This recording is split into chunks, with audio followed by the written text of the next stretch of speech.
Examples that we have considered so far for our intertemporal model, we have taken the perspective of a small open economy. What is a small open economy? It's an economy in which is small compared to the rest of the world, and so if there's if the national savings in this small open economy are very large, that is going to put no pressure on the world interest rate, because we imagine that the world is so large and we are so small that we're just taking this price as given, and there's no interaction between how our investment and our national savings change and this level of the interest rate. In the next couple of slides that conclude this lecture, we take the perspective of nations that are big. Think about the US and the European Union as a whole.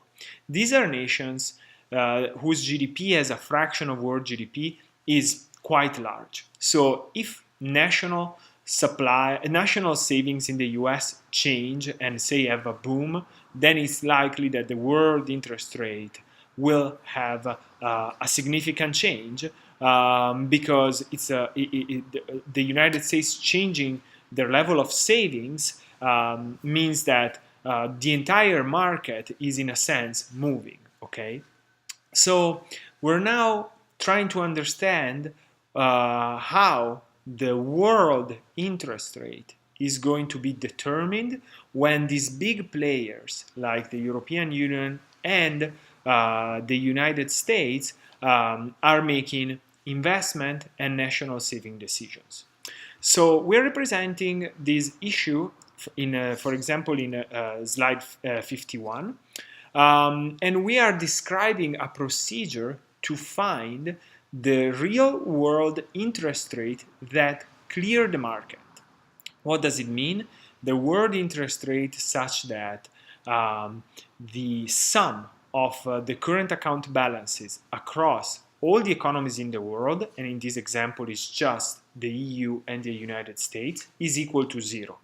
This means that if one country has a surplus, the other country has to compensate it with a deficit, because the surplus of, say, the European Union has to flow to finance the deficit of the United States, and vice versa. So differences in national supply and investment will determine differences in the closed economy real interest rate. Given that, a world interest rate will have to emerge such that we achieve market clearing in the international market of savings and investment, okay? So take a situation in which the world interest rate is bigger than both the closed economy interest rate in the EU and the closed economy interest rate in the US. That would be the situation that is depicted in slide 51. Well, in this situation, both nations are willing to save a lot and not to invest much.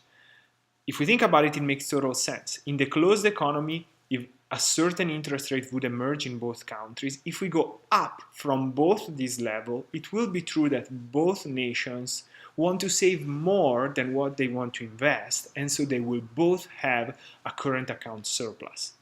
This can't be an equilibrium price, because where is this surplus going?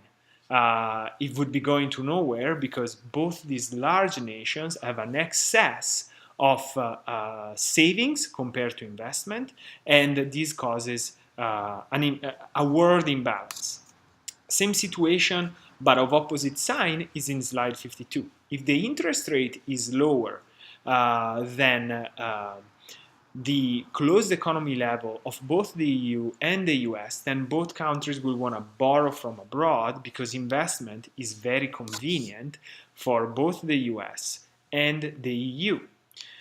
So it will be true that the real interest rate that clears the market has to be in between the closed economy interest rate emerging in the US and in the US, and then depending on individual configuration of national savings and investment, it will be true that one nation needs to have a surplus which finances the other nation deficit. We see that in slide 53, with an interest rate at a real world interest rate at 5%, the EU has a surplus, which finances perfectly the current account deficit of the United States.